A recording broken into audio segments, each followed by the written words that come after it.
When Kenichiro Sasae arrived in Washington, D.C. in 2012, he knew that his ambassadorship to the U.S. would be a conclusive chapter, culminating long years of his diplomatic career. He was determined to make the Japan-U.S. alliance even stronger and everlasting. Ambassador Sasae joined the Japanese Foreign Ministry after graduating from Tokyo University in 1974. It was his early years of engagement with American affairs that formed his conviction of the vital importance of free, open, and democratic values binding the two nations together. Overseas assignments in the United Kingdom and Switzerland contributed to widening his vision of the world in both intellectual and humanitarian terms. Since then, most of his diplomatic work was carried out from his Tokyo home base. In 1998, as Korean Affairs Director, Sasae was instrumental in working out a breakthrough joint political declaration to open future partnership between the two countries. He also represented Japan for the six-party talks when Japan played an active role, together with the U.S., to denuclearize North Korea.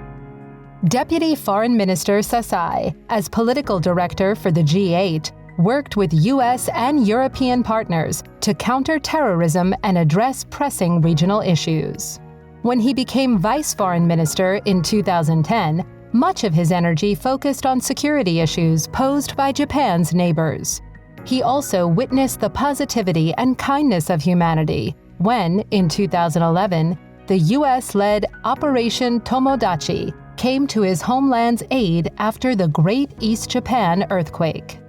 His wife, Nobuko, has always given him great moral support throughout the years, while pursuing her own career as a simultaneous conference interpreter. When she graduated from Aoyama Gakuin University, she was an optimist, hoping that an English literature degree and athletic accomplishments in fencing might help her achieve her dreams. She decided to continue her studies at the University of Pennsylvania, seeking to broaden her perspective of the world and upgrade her English skills. Soon after graduating, she returned home and found her future husband. She grew her skills in freelance interpreting work while raising two boys. Nobuko moved up the ladder in her profession, working on assignments addressing business, government, diplomacy, intellectual property, medicine, and science. High-profile events she interpreted include COP10 in Nagoya, the East Asia Summit, the Trans-Pacific Partnership Ministerial, the Mount Fuji Dialogue, the World Economic Forum, and the G20 Ministerial. It was through these successes that the ambassador and Mrs. Sasae embarked on their mission together in Washington, D.C. The essential part of an ambassador's work is connecting with people from all walks of life. The ambassador will attend as many functions as possible to understand the community and meet key stakeholders in the bilateral relationship. According to Nobuko, her mission was to make friends. Ambassador Sasae's first goal was to have Prime Minister Shinzo Abe connect with President Obama, and later with President Trump. Their partnerships had blossomed, backed by bipartisan support of the American public. In 2015, Prime Minister Abe delivered his speech, Alliance of Hope, before a joint session of U.S. Congress. The scope of bilateral security cooperation has expanded legally and operationally since that historic occasion. In the summer of 2016, President Obama visited Hiroshima for the first time as U.S. President, and Abe reciprocated the gesture with a visit to Pearl Harbor. Once again, they celebrated reconciliation and solidarity between the two nations over 70 years of post-war history.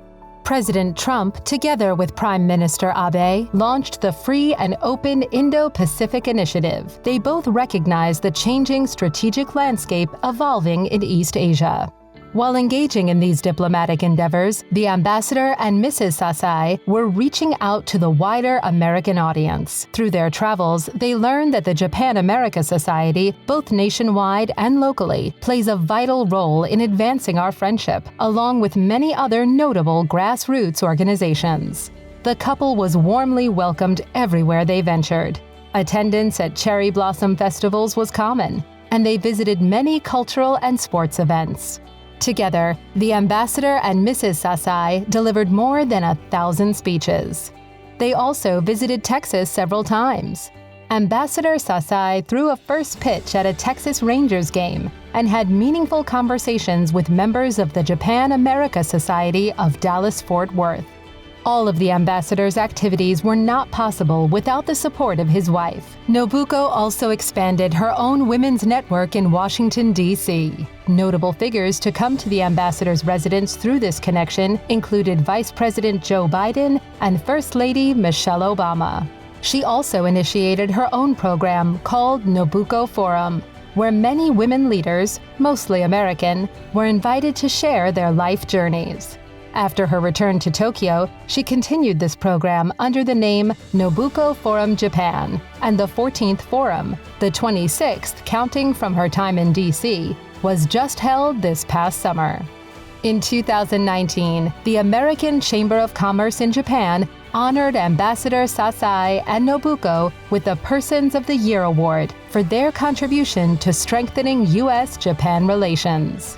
Ambassador Sasae is currently president of Japan Institute of International Affairs, Japan's premier think tank. Nobuko has been busy organizing Nobuko Forum Japan, featuring Japanese female leaders. She also occasionally works as a simultaneous interpreter.